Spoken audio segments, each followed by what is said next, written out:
حضرت ایوب علیہ السلام کی صبر کی کہانی۔ ایک دن حضرت ایوب علیہ السلام اپنے گھر والوں کے ساتھ خوش و خرم زندگی گزار رہے تھے۔ اللہ نے انہیں بے شمار دولت، صحت اور خوشیاں دی تھیں، لیکن ایک دن اللہ کی طرف سے آزمائش آئی۔ حضرت ایوب علیہ السلام بیمار ہو گئے اور ان کی تمام دولت اور زمین چھن گئی۔ ان کے جسم پر زخم بھر گئے، مگر وہ اللہ کے فیصلے پر صبر کرتے ہوئے راضی رہے۔ حضرت ایوب علیہ السلام کی بیوی نے کہا، اگر تم اللہ سے دعا کرو تو شاید وہ تمہاری حالت بدل دے۔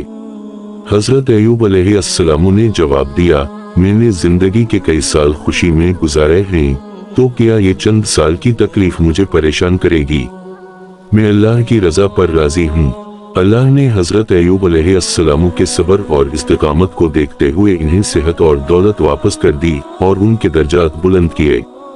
حضرت ایوب علیہ السلام کی کہانی ہمیں سکھاتی ہے کہ اللہ کی رضا میں رہنا اور آزمائشوں کا صبر سے مقابلہ کرنا ہی اصل کامیابی ہے۔ یہ کہانی ہمیں صبر، استقامت اور اللہ کی رضا پر بھروسہ کرنے کا سبق دیتی ہے۔